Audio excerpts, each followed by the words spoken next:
It was October 1, 1990, and the first national action on our new issue, Free Our People. No longer would activists with disabilities hold back the anger felt about our brothers and sisters being locked up in institutions, used as cash cows, and forgotten.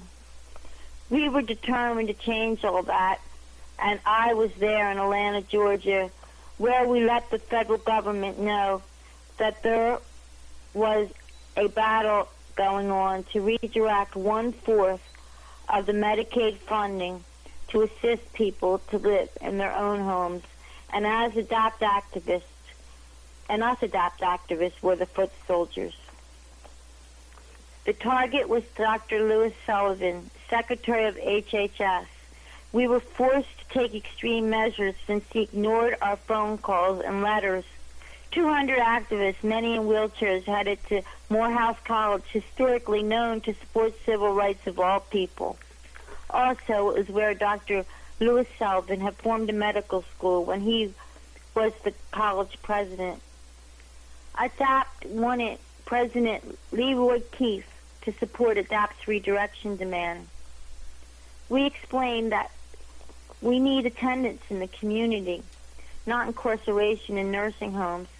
Oddly enough, he didn't seem to take us seriously, and all he offered was a referral to meet with Regional Director of Medicaid. This did nothing to support our position. So with 60 ADOPT members inside and about 140 surrounding the outside of the administration building, we decided not to leave. The ADOPT members on the outside sent food, battery chargers, and other stuff that was needed to the people inside the building, and we remained strong for 42 hours.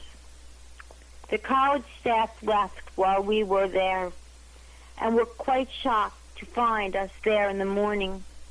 Now the problem really was how to get out of there.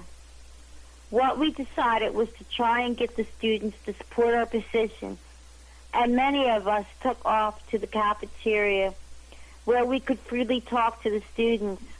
Meanwhile, the ADOPT people on the outside had left early Tuesday morning to hit the Georgia Healthcare Association, which was the local nursing home lobby, pretty much making the same demands and not getting very far. In fact, they were locked out of the building, but took control by surrounding it and shouting, "Just like a nursing home, you can't get out." At Morehouse College, some of us were working hard to convince the students to support us so we could come together again with all our folks. Finally, after a lot of us working to convince these students that we didn't want to destroy their college or damage its reputation, that we just wanted to be free and live in the community just like most of them already did, and that this could only happen if we got attendant care services into the community. A decent number of students started to support our position, and we joined a press conference together, and off we went to join the other action. Well, the GHCA director, Mr. Watson, refused to discuss our demands. He tried to escape with the police. As the police accompanied him to his van, he found we had already surrounded it. He was forced to take a ride home with the police, and ADOPT decided to withdraw. Luckily, Dr. Louis Sullivan was on a talk show. Some of our members called in with our position on what needed to happen so disabled people could get attendant care services. Sullivan made it quite clear he was supporting states' rights.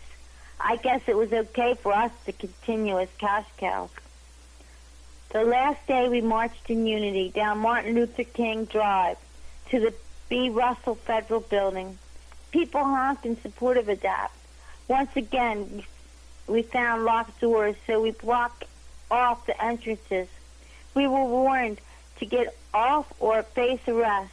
It took 3 hours to arrest 60 of us. They brought us in MARTA buses and filled them with us. The judge did arraignments right on the bus and dropped us off at the hotel. I partied all night with my new friends. It is amazing when you look back, because we have already won 1/4 of the Medicaid funding. Now all we have to do is to get more than we dreamed of in the beginning, to get the Community Choice Act passed. Many people are already free because of our push. The people united cannot be defeated.